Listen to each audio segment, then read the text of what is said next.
Olá, bom dia a todos, todos aqui que estamos presentes, na matéria, e também aqueles que estão nos acompanhando, os desencarnados, que sejam entrelaçados pelo nosso grande amor ao próximo. Eles precisam de cada um de nós, da nossa energia, para poder nos libertarmos das algemas que nos prendem na consciência, E também trazendo um bom dia para todos aqueles que estão assistindo no novo canal do YouTube e também no Facebook, nas redes sociais. Seja agradecido pelo esse dia de hoje, aqui nesta casa acolhedora, irmãos em Cristo, nos trazendo o cristão de cada um, a paz em interior. E para dar início aos trabalhos, e vamos nos tranquilizar nossa mente, a nossa alma, dar a ela a tranquilidade, através do nosso pensamento, e nos acolhendo a cada um o amor divino, a proteção, a sua infinita bondade pela sua grande criação. Muitas vezes nos olhamos e nos estranhamos, mas somos a verdade, e a verdade nos libertará dessa algema, dessa grandeza, através do grande amor, graças a Deus. Agora eu vou passar para Rafael para ler um minuto de sabedoria. Bom dia a todos. O homem não pode viver isolado. Lembre-se de que cada companheiro de jornada é um amigo que o ajuda e a quem você precisa também ajudar. A cooperação existe entre todas as coisas criadas. Procure você também cooperar com tudo e com todos, em benefício da própria terra que o acolhe bondosamente, permitindo sua evolução. Ajude sempre e jamais desanime. Graças a Deus. Graças a Deus. Nosso tema palestrante da noite do dia de hoje, da manhã de domingo, é o recomeço. Palestrante Sara Fernandes Martins. E lendo um pouco do Evangelho do dia de hoje. Bem-aventurados aqueles que são misericórdia, capítulo 10, a indulgência. Espíritas, queremos vos falar hoje da indulgência. Esse sentimento tão doce, tão fraternal, que todo homem deve ter para com seus irmãos, mas do qual bem pouco faz o uso. A indulgência não é os defeitos de outrem, ou, se os vê, evita falar deles, divulgá-los, ou, ao contrário, ocultá-los, a fim de que não seja conhecido senão delas, e senão malevolência aos descobre, tem sempre uma desculpa para os abrandar. Quer dizer, uma excusa plausível seria, e não daqueles que tendo ar de atenuar a falta, a fazer resultar com um jeito perfeito. A indulgência não se ocupa jamais com os atos maus de outrem, a menos que isso seja para prestar um serviço, tendo ainda o cuidado de os atenuar tanto quanto possível. Não faz observação chocante, não tem censura nos lábios, mas somente conselhos, e mais frequentemente velados. Quando criticais, que consequências se deve tirar de vossas palavras? É que vós, que censurais, não teríeis feito o que reprovais, e que valeis mais ao culpado, o homem, quando pois julgareis os vossos próprios corações, os vossos próprios pensamentos, os vossos próprios atos, sem vos ocupardes do que fazei os vossos irmãos? Quando não abrirei os vossos olhos Vereis senão a vós mesmos? Sedes, pois, severo para convosco, indulgente para com os outros. Pensai naquele que julgas em última instâncias, que vê os pensamentos secretos de cada coração e que, por conseguinte desculpa, frequentemente as faltas que censurais, ordena o que desculpais, porque conheceis o móvel de todos os atos, e o que proclamais tão alto, anatemas, tereis talvez cometido faltas mais graves. Seis indulgentes, meus irmãos, porque a indulgência atrai a calma, porque o espaço que rigor desencoraja e afasta e irrita. José, Espírito Protetor, Cordel 1863. Agora eu vou passar, depois da leitura do Evangelho, a indulgência, e vamos o recomeço com Sara Fernando Martins, a presença palestrante do dia de hoje. Fica à vontade.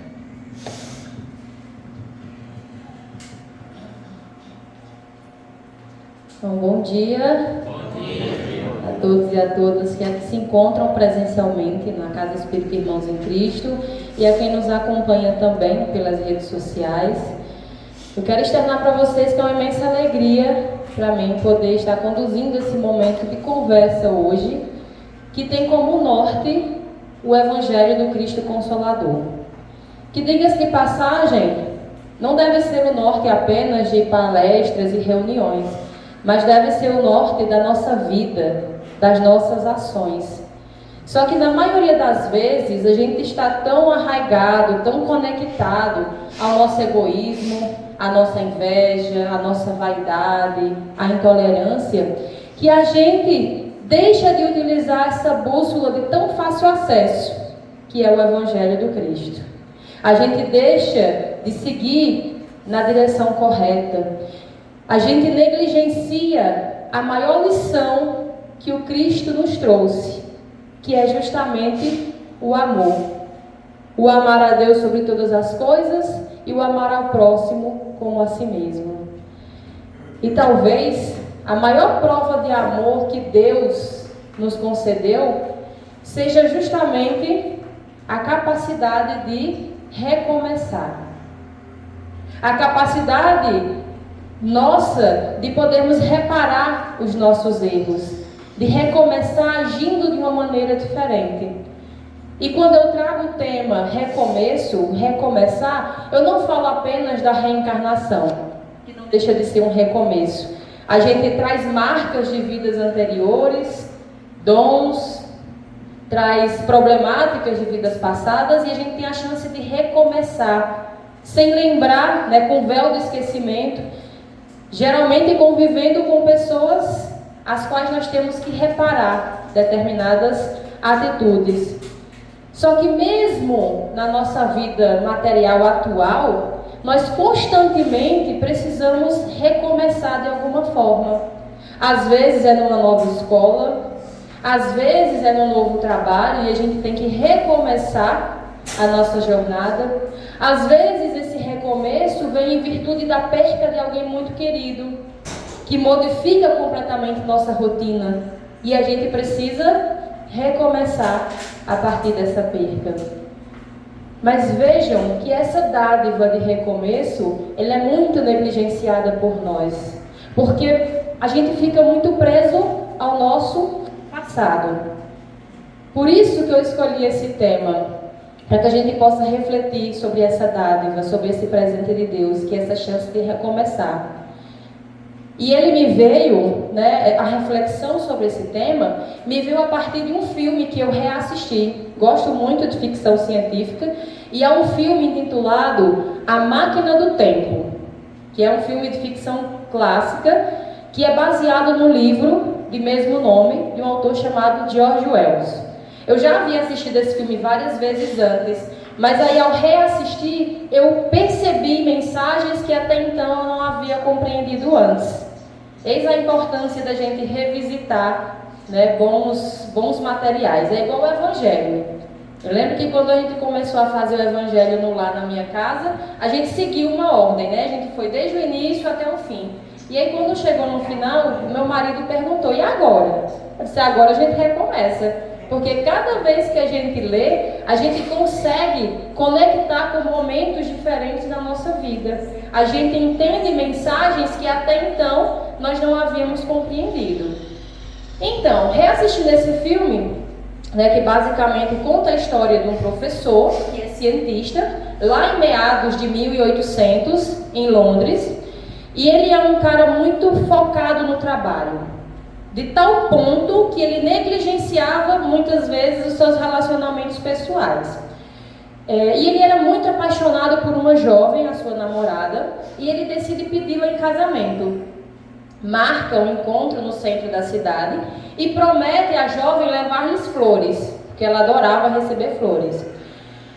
Invariavelmente, esse professor ele chega atrasado ao encontro, porque ele focava tanto, ele se envolvia tanto no trabalho, e sempre chegava atrasado. Mas a sua namorada não se importava com isso, porque ela entendia, parte do amor é também entender o outro, né? Ela entendia esse traço da personalidade dele.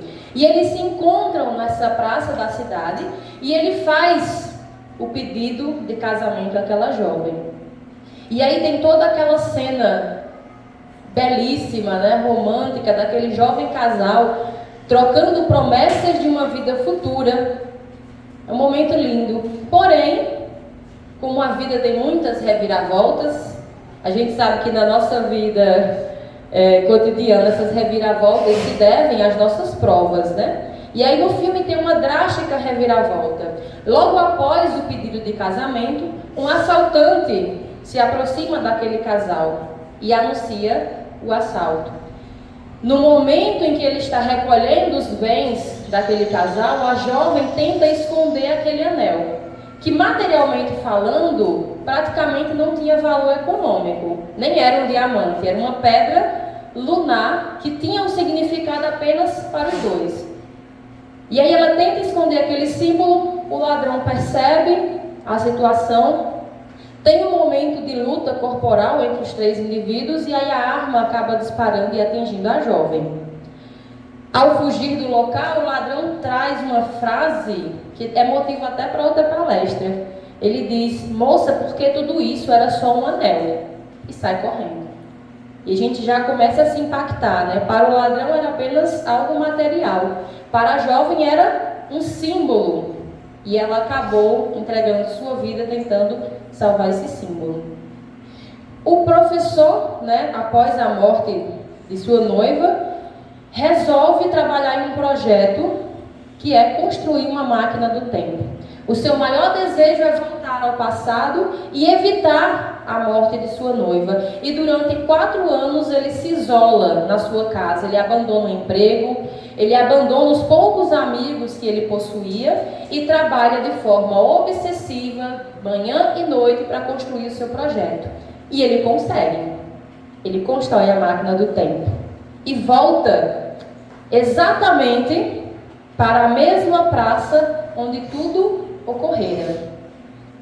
A noiva o avista e ela tem uma surpresa, porque ele nunca chegava no horário. E ali ele estava adiantado, ele chegou antes do horário marcado. E o professor, depois daquele choque inicial, né, porque ele ficou 4 anos convivendo com a dor do luto, ele rapidamente propõe a ela que eles saiam daquela praça e que eles passeiem pelo centro da cidade. Porque ele sabe o que vai acontecer ali. E aí, passeando pelas ruas de Londres, ele avista uma floricultura do outro lado da rua. E lembra que ele estava devendo flores à sua namorada. Pede que ela espere na calçada e vai até a floricultura.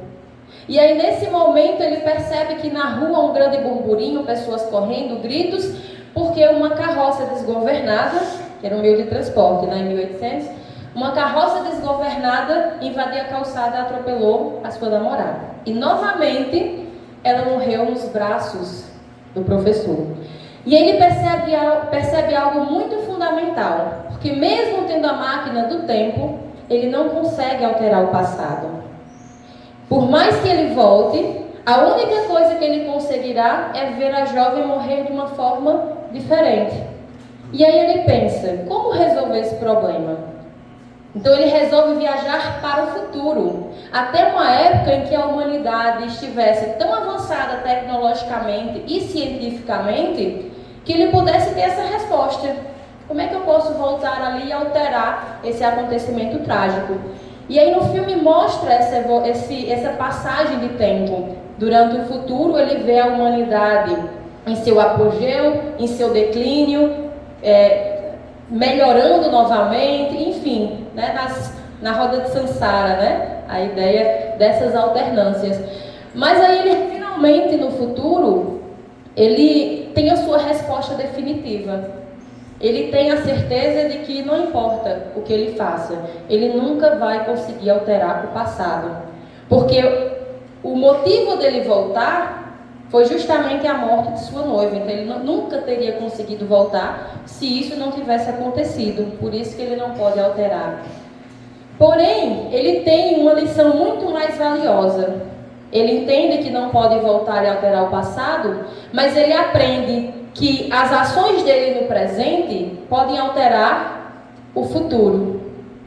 Essa é a grande lição. E quando eu percebi isso no filme, eu lembrei de uma frase de Chico Xavier, que é bem conhecida, que não se pode voltar atrás e fazer um novo começo, mas eu posso começar agora e fazer um novo fim.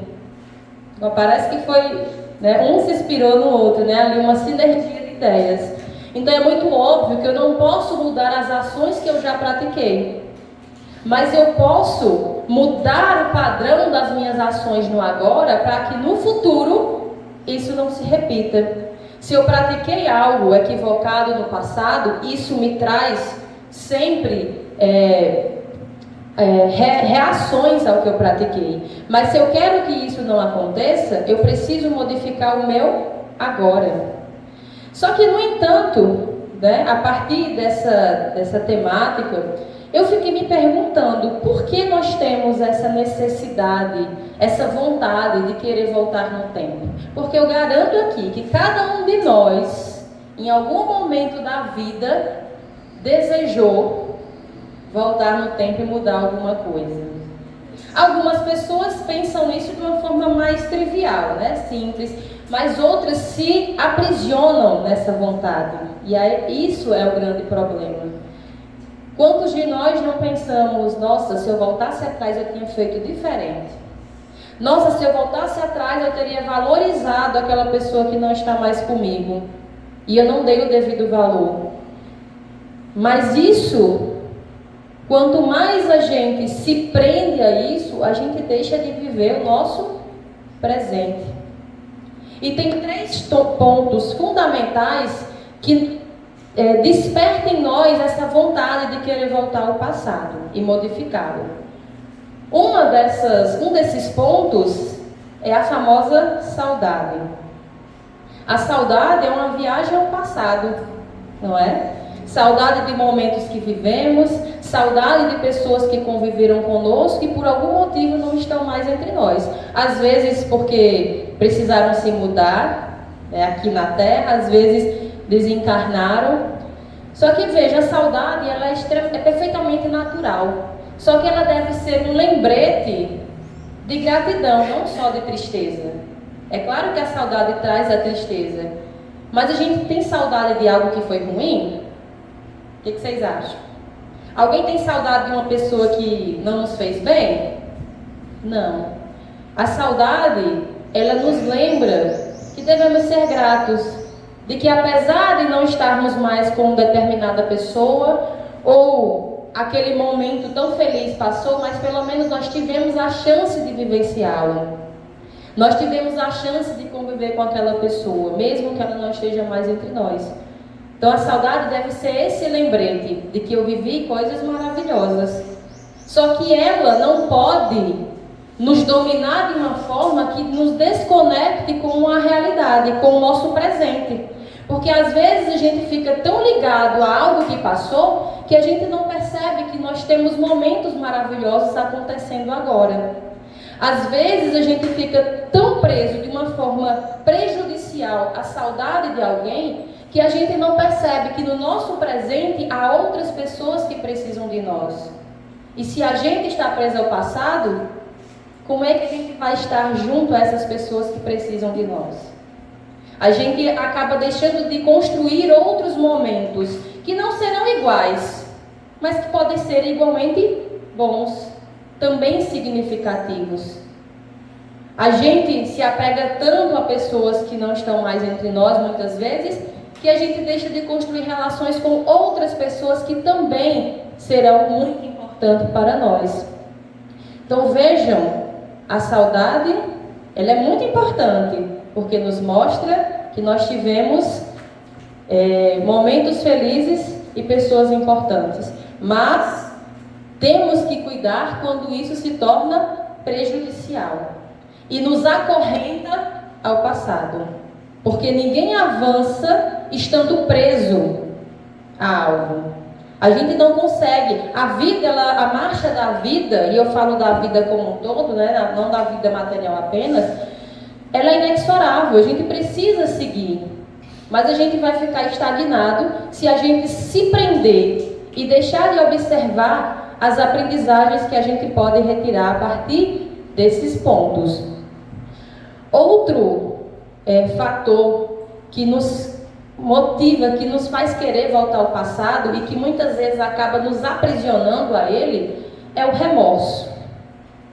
O remorso, ele é o roer novamente. Você fica remoendo algo que você fez, né? Você fica se envenenando aos poucos e muitas vezes nem percebe.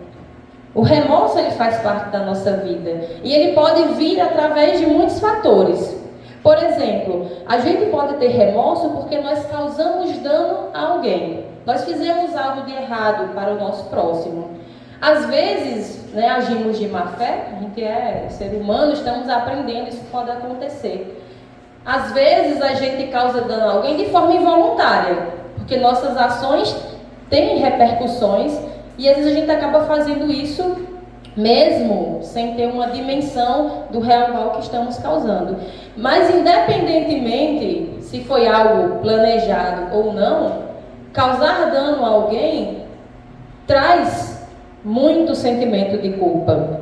Às vezes a gente ignora. O ser humano tem muito isso de tentar esquecer, mas aquela culpa, não se engane, ela fica guardadinha, ela cria raízes dentro do nosso ser. E em algum momento aquele sentimento ele vai aparecer. Às vezes é um problema físico, às vezes é um problema psicológico, e às vezes a gente nem percebe a causa, porque a gente já jogou para o inconsciente. Mas não deixa de ser a culpa que nós carregamos. Outro motivo que causa muito remorso é faltar com a responsabilidade. Nós temos que entender que nós somos responsáveis por nós e pelas pessoas com as quais convivemos. E a gente precisa assumir essa responsabilidade. Assumir a responsabilidade pelas nossas ações e assumir até mesmo a responsabilidade quando nós faltamos com essas ações. E aí um exemplo muito comum de remorso com relação a faltar com as responsabilidades acontece muito com pais e mães.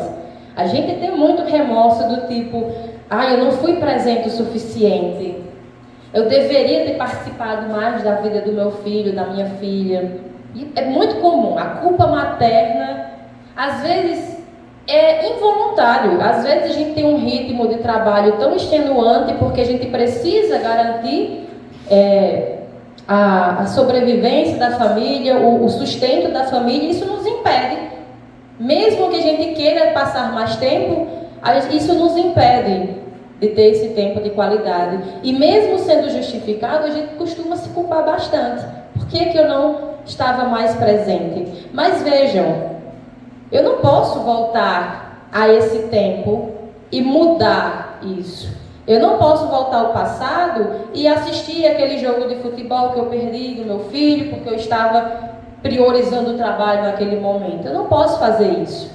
Mas eu posso modificar o agora. O que é que eu posso fazer agora para que isso não se repita no futuro?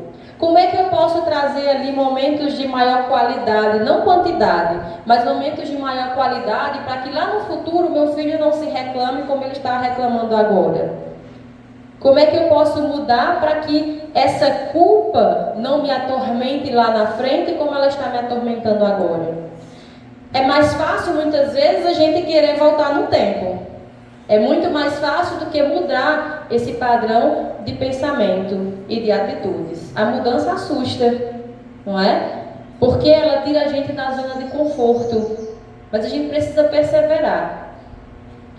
Outro padrão que pode ocasionar muito remorso é tomar decisões precipitadas. Que atira a primeira pedra aqui quem não agiu por impulso e depois se arrependeu. É muito comum. Até mesmo porque a gente vive numa sociedade muito imediatista, com a evolução tecnológica que trouxe inúmeros benefícios para a nossa vida, mas a gente acaba não sabendo lidar com esse imediatismo que faz parte do nosso dia a dia. Então tudo a gente acha que tem que trazer uma resposta pronta na hora, eu preciso agir assim, e a gente esquece de pensar na repercussão das nossas escolhas. A gente esquece de refletir o que essa minha ação pode gerar. A gente não adivinha o futuro, né? Mas a gente pode projetar o que pode acontecer e se perguntar: eu estarei preparada para arcar com as responsabilidades que minhas ações trarão? Quando isso não acontece, a gente realmente tem muito remorso, a gente sente culpa. Por que eu aceitei isso sem pensar?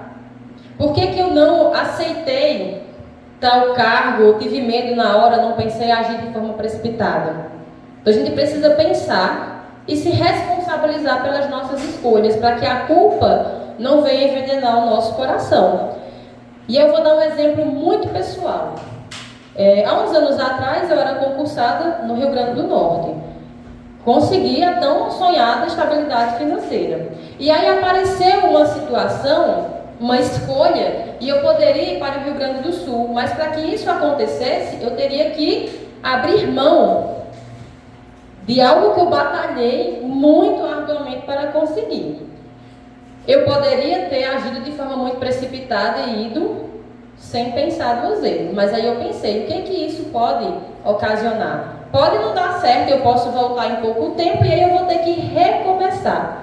Eu estou preparada para que isso aconteça? Então eu fui, porque eu refleti antes. Fiquei 2 anos por lá, foi uma experiência incrível, foi uma aprendizagem enorme. E aí eu voltei, tive que voltar. Quando eu voltei, eu escutei muitas pessoas que falavam: olha o que tu fez, moleque, tu já tá de volta, e agora? Vai ter que começar tudo de novo? Mas vejam, isso para mim não foi um motivo de culpa, de remorso, porque eu fui consciente de que isso poderia acontecer e eu fui assumindo a culpa. E a gente precisa assumir nossas responsabilidades. A gente precisa entender que toda ação que nós praticamos vai gerar reações. E eu preciso estar preparado para enfrentar essas repercussões. Outro motivo de remorso é a falha em agir quando necessário. Muitas vezes na nossa vida nós nos omitimos.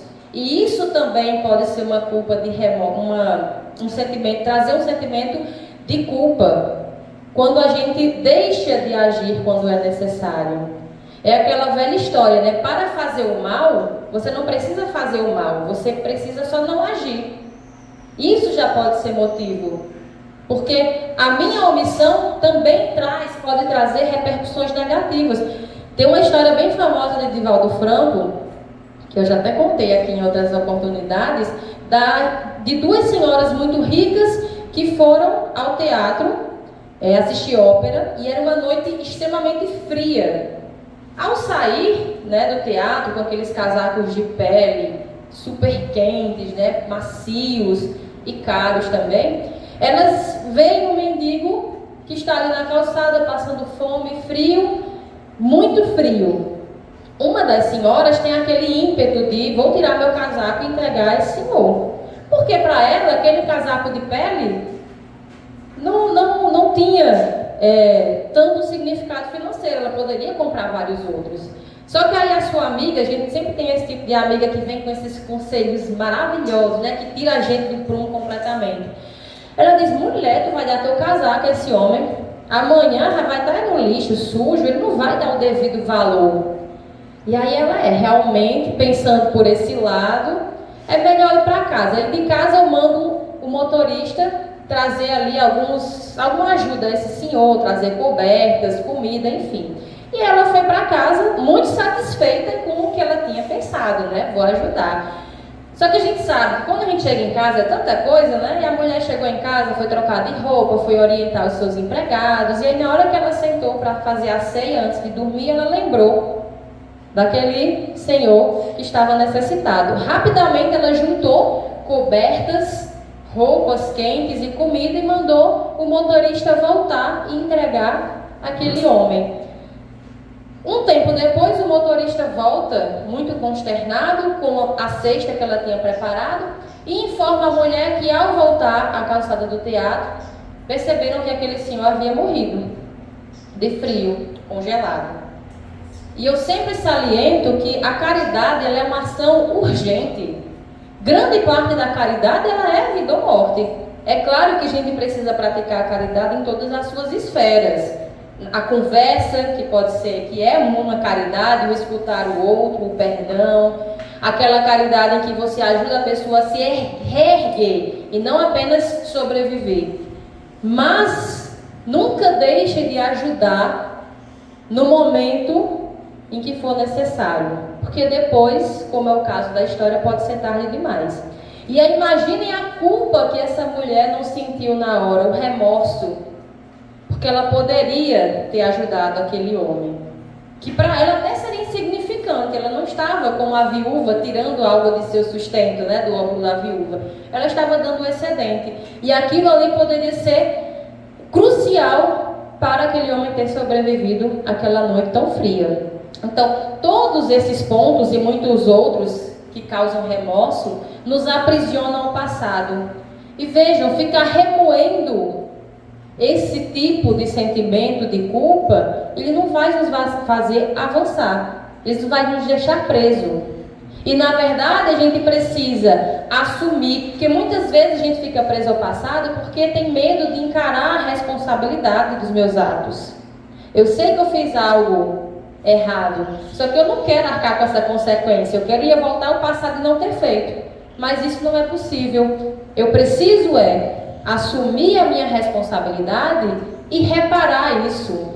Assim é que a gente vai evoluir. Ah, mas eu não tenho como reparar, eu machuquei muito Maria no passado, mas ela nem está mais aqui, como é que eu posso reparar? Tem todo o restante da humanidade para que você ajude e que possa realmente ajudar. E pode ter certeza que Maria vai estar observando e vendo que uma mudança se operou ali. Então a gente precisa estar prontos para assumir essas responsabilidades. Só que muitas vezes a gente se prende ao nosso passado não porque a gente causou mal a alguém, mas porque alguém nos fez mal. E isso gera o que a gente conhece por ressentimento, mágoa, que é um veneno tão ou mais poderoso do que o próprio remorso.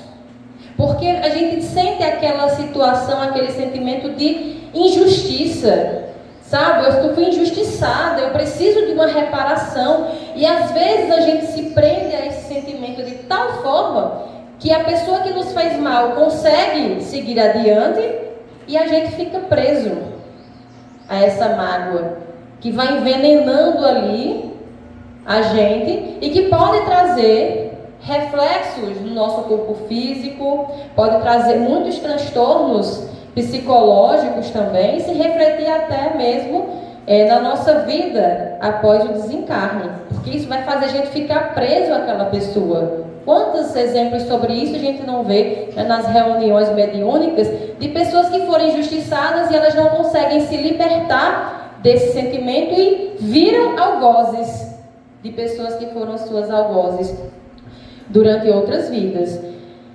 Então a gente precisa entender de tal que essa falta de libertação desses sentimentos, ela pode vir de tal forma e afetar o nosso inconsciente. Sobre isso, Divaldo, em uma de suas várias e várias palestras, ele traz uma história sobre ele mesmo, né? Ele teve um problema de angina, né? Dores fortes no peito, e ele relata que um dia Joana de Ângeles, a sua mentora, pede para que ele se pergunte o que essa angina está querendo lhe dizer, Divaldo. Porque a doença, ela chega como um aviso, né? Algo está errado com o seu corpo. Vamos procurar qual é a causa disso. É uma causa genética, apenas do corpo físico, tem outros tipos de causa, enfim. E aí ela pede que ele todo dia faça uma reflexão na frente do espelho.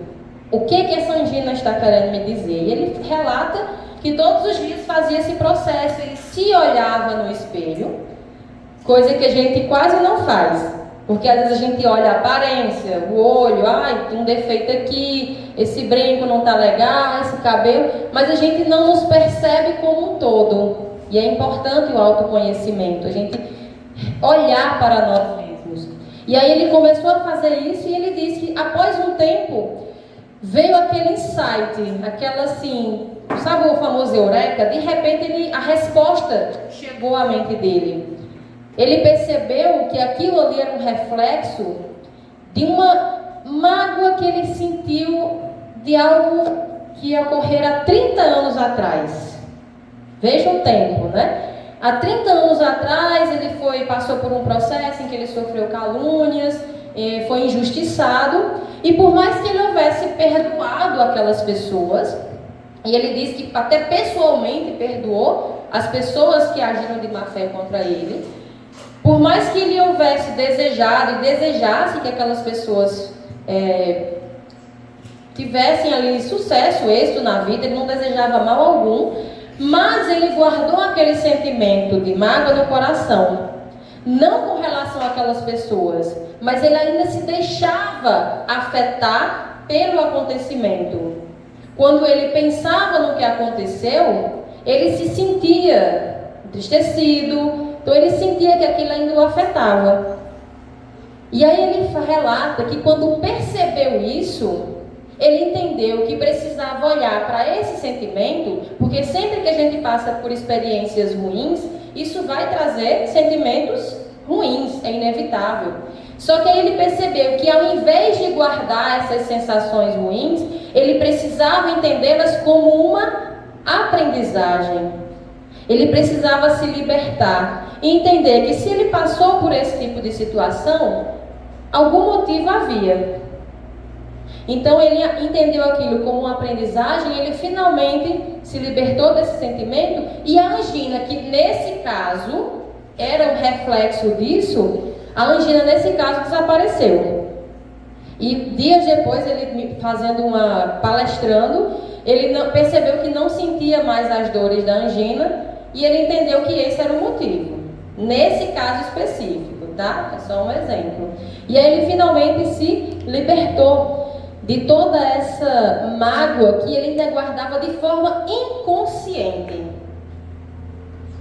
E eis um dos motivos maiores para que a gente tenha dificuldade de perdoar. Porque a gente se deixa ainda afetar por esses sentimentos ruins que, quando a gente é injustiçado, eles acarretam. A gente até perdoa a pessoa, né? A gente quer que a pessoa até fique bem, mas a gente ainda se deixa afetar por aquilo. Um exemplo muito comum, infelizmente, que acontece, é às vezes um casal, um dos cônjuges comete um ato de traição, e aí às vezes eles se separam, e às vezes 15, 20 anos depois, a pessoa traída ainda fica remoendo isso. Às vezes acontece, a pessoa leva uma topada e bem feito. Olha aí o karma, que é lá atrás fez isso comigo, agora está recebendo aí. A justiça de Deus não falha. E a gente tem uma mania de achar que Deus vai agir reparando assim nossos na nossa ingenuidade, né? A gente acha que Deus vai trabalhar satisfazendo esses nossos desejozinhos, né, egoístas de vingança. E quando na verdade não é. Então vejam, a gente precisa se libertar disso. Essa pessoa que foi injustiçada, que foi traída, está 15, 20 anos ainda remoendo o fato, e a pessoa que traiu, de alguma forma, conseguiu ali superar isso, porque também causa remorso, e ela ainda está presa, ela está se envenenando através dessa mágoa. Então, é preciso que a gente corte essas correntes, seja da saudade exagerada, da saudade deslocada, seja do remorso ou da mágoa, né, do ressentimento. A gente precisa quebrar essas correntes que nos aprisionam ao passado, porque ninguém consegue recomeçar, ninguém consegue evoluir se estiver preso. É óbvio, e Joana de Ângeles traz uma frase para Divaldo que tem a ver com todos nós. Ela diz para ele: tu tens o direito de errar. Todos nós aqui temos o direito de errar, porque nós estamos aprendendo, nós somos imperfeitos. Qualquer aprendizagem, ela requer que a gente erre, para que a gente consiga perceber e melhorar. Mas o problema não é errar, porque nós temos o direito. O problema é quando a gente permanece nesse erro, seja se lamentando, remoendo, seja reproduzindo um padrão que a gente sabe que nos faz mal. Então a gente precisa evoluir nesse sentido, sair desses padrões que nos aprisionam ao passado. Precisamos perseverar e recomeçar sempre que for necessário. Mas como fazer isso? Porque a fala, ela é muito mais fácil de fazer. Mas como é que a gente pode começar a mudar esses padrões que nos aprisionam, que faz a gente ficar remoendo coisas passadas? E aí eu trago um conselho de Santo Agostinho, que é bem conhecido, que é a reflexão antes de dormir. O ideal é que antes de dormir a gente faça a nossa prece, mas muitas vezes nem isso a gente faz, né? A gente chega tão cansado e, como diz, né, aqui na minha terra a gente capota, nem lembra, não lembra nem como é que chegou na cama para dormir. Ou a gente fica assistindo séries até adormecer e esquece da prece, que é tão importante, porque a gente dorme, mas o nosso espírito continua extremamente ativo, né? E aí por onde a gente quer caminhar, né, nesse processo? Enfim, e além da prece, fazer essa reflexão. O que eu fiz hoje no meu dia? O que eu fiz de bom? Porque a gente também precisa reconhecer que a gente tem qualidades, né? E o que eu fiz que eu posso melhorar, para que amanhã isso não se repita? A ideia não é ficar remoendo. Se a gente ficar, ai meu Deus, eu fiz isso, eu fiz aquilo, aí das 5 horas da manhã a gente ainda está lá num processo ansioso que não nos deixa dormir. Não é essa a ideia. A ideia é que a gente reflita: hoje eu estava muito estressado com problemas de trabalho, e aí meu filho veio, né, naquela sua... tão cheio de energia, insistindo para fazer determinada coisa, e eu perdi a paciência e fui grossa com ele sem necessidade. Ok, eu reconheci que aconteceu isso. Eu não posso voltar atrás e evitar que isso aconteça, mas eu posso identificar isso naquele momento para que amanhã eu consiga trabalhar a minha paciência, eu consiga respirar fundo e falar, impor limites, mas sem ser de uma forma grosseira, equivocada, que, enfim, dificulte a convivência familiar. Então essa é a ideia. A partir do processo de reflexão, a gente pode começar a se desvencilhar de um passado que nos prejudica e seguir adiante. Sempre entendendo, veja, não é esquecer o passado, é aprender com ele. Porque a gente não consegue esquecer o passado, mesmo que a gente tente, uma hora ele vai ali bater na nossa porta, porque ele gera repercussões futuras. Eu preciso entender o que eu fiz no passado, mas usando isso como motivo de aprendizagem. Porque nossa vida ela é feita de experiências. Das experiências boas, a gente precisa guardar os momentos felizes, as lembranças, até mesmo a saudade de experiências boas. Só que das experiências amargas, A gente precisa, igual um veneno, retirar o antídoto. O veneno de uma cobra a gente utiliza para fazer um antídoto para que ele não nos faça mal. A mesma forma, experiências amargas. Eu preciso extrair ele uma aprendizagem que vai me fazer não sofrer com aquilo eternamente, mas vai fazer com que eu evite que algo parecido possa acontecer. Então, que nós possamos recomeçar sempre que necessário, sem nos aprisionarmos às armadilhas da saudade deslocada, do remorso e sua culpa e do ressentimento que nos traz mágoa. Obrigada.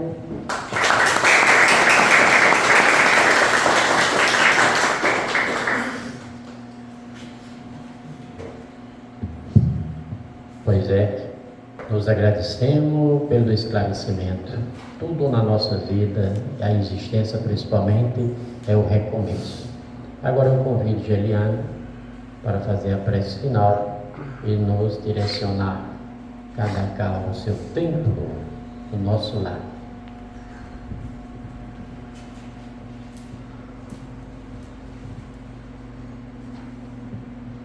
Bom dia. Bom dia. Vamos fechar os nossos olhos, respirar fundo, levar o pensamento a Jesus e agradecer por mais um dia, por mais uma oportunidade, por estarmos aqui presentes e que a gente